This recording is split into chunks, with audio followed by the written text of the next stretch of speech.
Je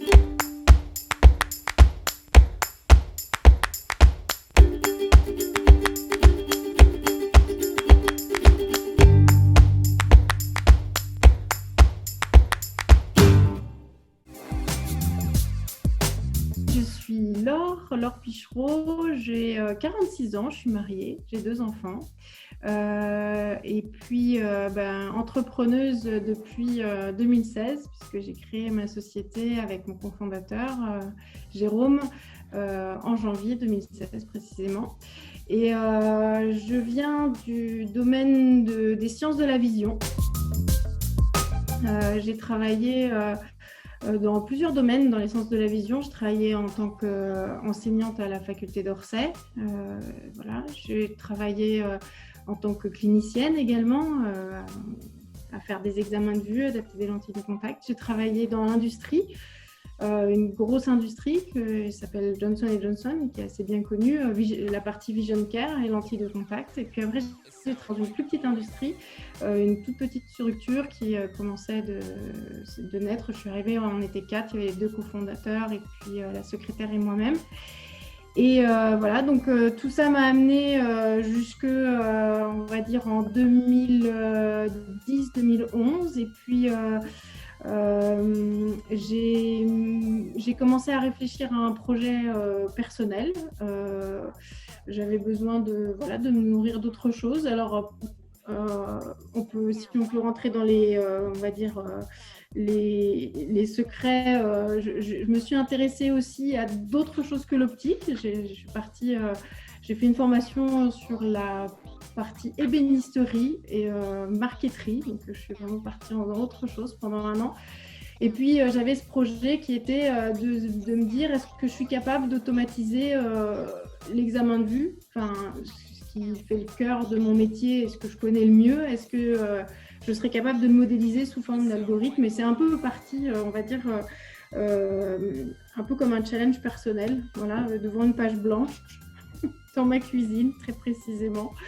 Et puis, j'ai travaillé plusieurs années. J'ai commencé en 2012-2013 à vraiment me lancer dans le projet. Parallèlement à ça, je continuais à donner des cours à la fac d'Orsay. J'ai repris les cours à la fac d'Orsay. J'étais intervenante pour J&J, pour Essilor. Je faisais d'autres petites choses à côté, mais j'ai commencé à y travailler en 2013. Et puis le projet a grossi.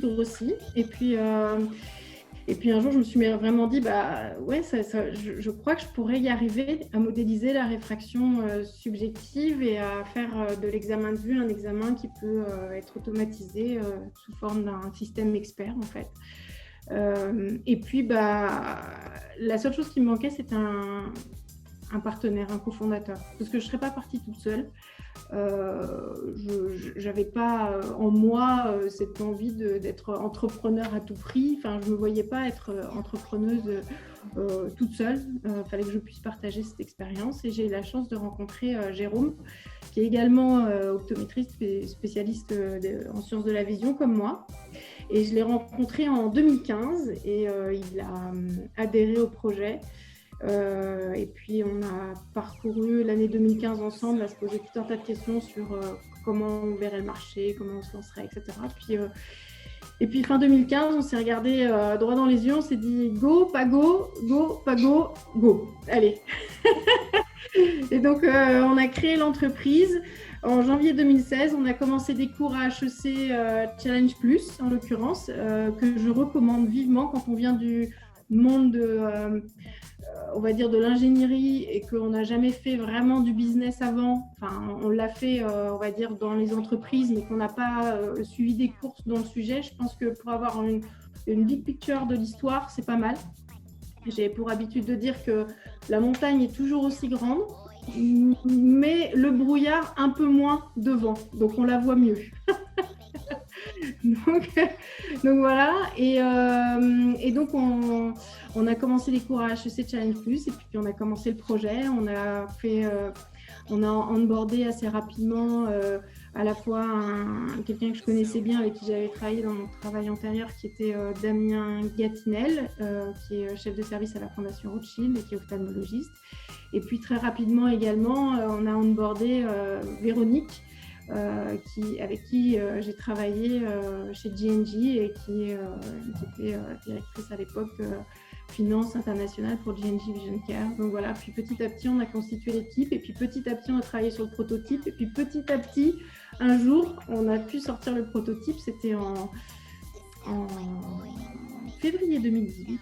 Voilà, donc pas simple de sortir un prototype, sachant que donc je reprends l'objectif, c'est de modéliser l'examen de vue, de faire en sorte qu'une personne, même inexpérimentée, soit capable de réaliser cet examen et trouver la meilleure prescription lunettes dans le temps le plus court. Donc, pour ça, il a fallu effectivement modéliser les algorithmes dont j'ai parlé au démarrage, mais après, il a fallu les écrire en format informatique. Et puis, il a fallu aussi développer un boîtier de connexion qui permet de se connecter aux instruments du cabinet pour pouvoir prendre la main sur les instruments. Et, voilà. Et par l'intermédiaire d'une application ultra intuitive, vous êtes en mesure de faire un examen de vue, vous, Anne, qui n'êtes pas du métier, de façon simple, pas à pas. Vous posez des questions aux patients et vous y répondez, vous validez les réponses et on change automatiquement les vers, les lettres, tout se change de façon simple.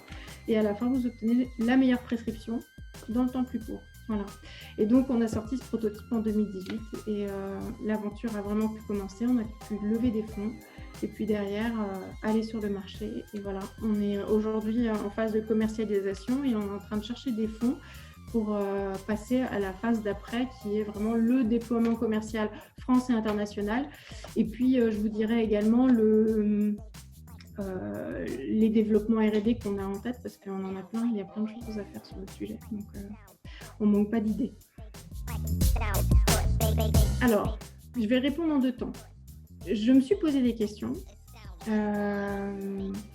mais je me suis d'abord posé des questions sur, et ça a été un long stress pour moi, sur ma capacité à avoir réussi à trouver le bon algorithme, parce que c'est vraiment un algorithme, c'est beaucoup d'années de travail, beaucoup de R&D.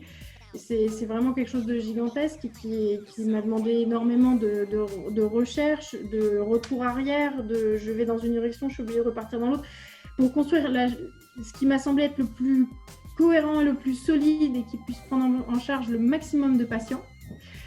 Sauf que ça, c'est sur le papier, basé par rapport à mes connaissances académiques et mes connaissances cliniques, sauf que ce que vous avez mis sur le papier, est-ce que ça fonctionne? Ça a été mon plus grand stress. Je dois avouer que pendant longtemps, ça m'a vraiment, pas miné, mais en tout cas, ça m'a vraiment stressée. Parce que je me suis dit, si ça se trouve, j'ai embarqué tout plein de gens là-dedans et je suis complètement à côté de la plaque et en fait, je les ai, si ça se trouve, ça donne rien mon truc. Et tant qu'on ne l'a pas et qu'on n'a pas le prototype, on ne peut pas le savoir. Donc ça, c'était mon plus gros stress. Le stress de trouver le marché, un peu moins. Parce qu'en fait, si j'ai eu cette idée, c'est que quand je travaillais dans une petite entreprise qui s'appelle EBC Europe, après avoir travaillé chez G&G, on distribuait du matériel pour les opticiens et les ophtalmos. Et c'est on va dire, en étant au contact des grands comptes opticiens à l'époque, que j'ai compris que cette idée-là était une idée qui les intéresserait. Voilà. J'ai travaillé sur quelques projets qui m'ont permis de comprendre que ce serait vraiment une bonne idée déjà pour les opticiens. Et après, j'ai pu extrapoler en disant que ce serait une bonne idée aussi pour les ophtalmos, et puis à l'étranger, et puis etc. Mais j'avais pas un stress. Mon plus gros stress, c'est celui que je vous ai décrit d'abord, plus que de trouver le marché. Écoutez, je pense qu'il faut quand même avoir la foi chevillée au corps un moment quand même. Ça, et en l'occurrence, je l'ai. Voilà, je suis croyante et je pense que... alors après, on a plusieurs moteurs, hein, mais par moments, c'est très dur. Par moments, c'est même excessivement dur. Et là, il faut pouvoir se raccrocher à des fondamentaux. Donc, j'en ai eu plusieurs. Je dirais en premier quand même ma famille, voilà, mon mari, mes enfants ont toujours été là, voilà, quel que soit le moment. Et ça, pour moi, c'est une base absolument juste essentielle et vitale. Ensuite, je dirais ma foi, donc ça c'est une certitude. Et puis aussi après, et c'était juste essentiel aussi, mes associés. Voilà. Mes associés ont été, euh, on a formé un noyau dur qui va au-delà du business. Et aujourd'hui, enfin, on se connaît véritablement très très bien. Quand on connaît très très bien les gens quand on passe par les bas. C'est là où on reconnaît, voilà, ceux qui sont solides et vrais. Et voilà, donc l'avantage de pouvoir passer par des hauts et par des bas, c'est que voilà, on reconnaît. Et donc une fois qu'on est passé par les bas et on a su se serrer les coudes, même dans les bas et même les plus bas, alors on a vraiment derrière des soutiens très très forts. Et donc c'est vrai que s'il y en a un qui est un peu plus en dessous, il y en a toujours un autre pour relancer la machine. Voilà, dans cette équipe qui est une équipe formidable. Et je tiens à préciser qu'à mon sens, quand on monte ce genre de projet, il y a bien une chose importante, c'est l'équipe. Voilà, je le dis toujours dans le peu d'interviews que j'ai fait, mais je le dis parce que c'est, à mon sens, le cœur de tout. On peut faire plein de belles choses avec un produit moyen si on a une belle équipe. On peut avoir le meilleur produit du monde si on a une équipe de bras cassés, ça ne marchera jamais. On n'ira jamais très très loin. Initialement, non. Enfin, je me suis pas dit ah bah tiens, je vais suivre cette voie-là. Je vais suivre sa voie. Mais vraiment, là, je cherche. Et alors, en toute franchise, non.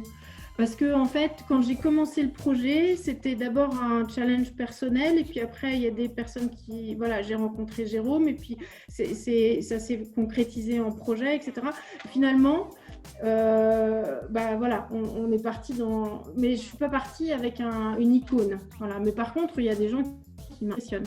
Alors, vous allez me dire, c'est un peu bateau comme réponse, mais celui qui m'impressionne le plus aujourd'hui, c'est celui qui est à la tête de Tesla, de SpaceX, etc.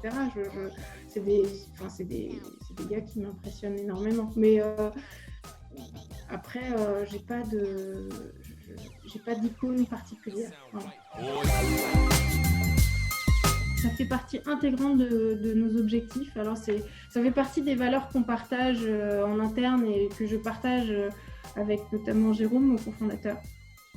On s'est toujours promis, et ça, on a fait des ateliers, on a fait des choses en amont. On s'est toujours promis que le jour où on réussirait, où vraiment on pourrait avancer avec vraiment une grande sérénité, parce que bon, comme dans un avion, on se met d'abord le masque avant de le mettre au voisin, donc on va déjà avancer, stabiliser tout, mais on s'est toujours promis qu'on aurait une vraie mission sociale, humanitaire, en France comme à l'étranger, parce que bon, malheureusement la misère elle est déjà en bas de chez nous. On soutient tous les deux une association qui s'appelle Vision Solidev, qui est une très belle association qui fait, dans laquelle d'ailleurs j'ai pu être membre actif, mais à l'époque où j'avais moins de travail et moins d'obligations, où finalement ils font des examens de vue sur les personnes en précarité et ils offrent des lunettes aux personnes en précarité.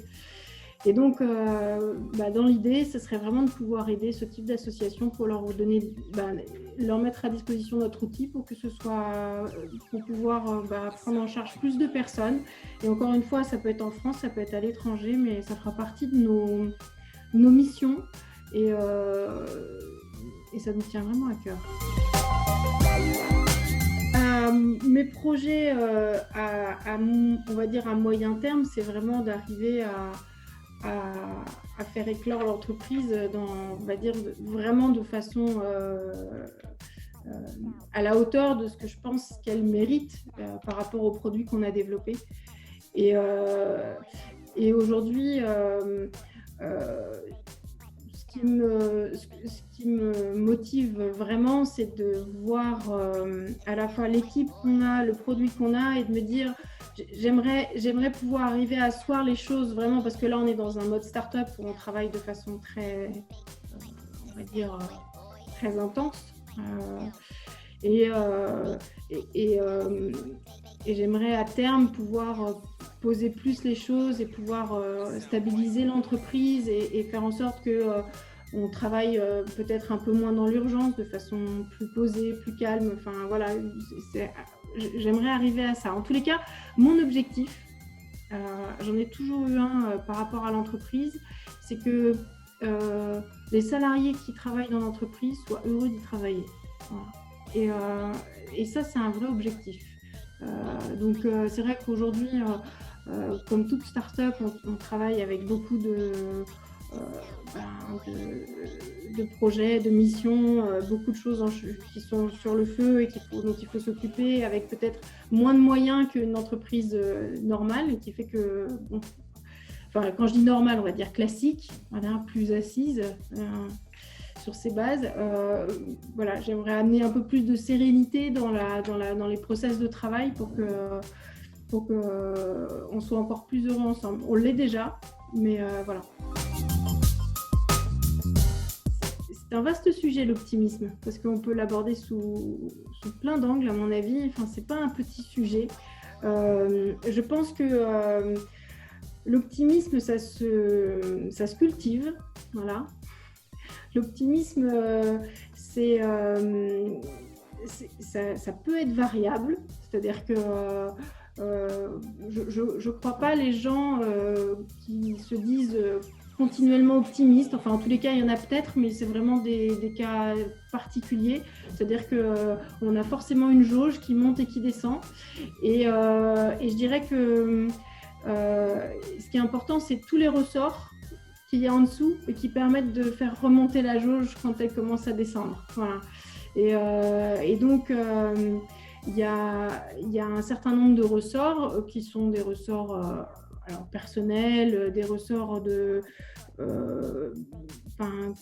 ressorts qu'on retrouve en nous et puis où on s'oblige un peu à se booster.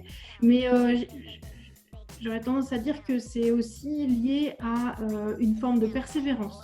Voilà.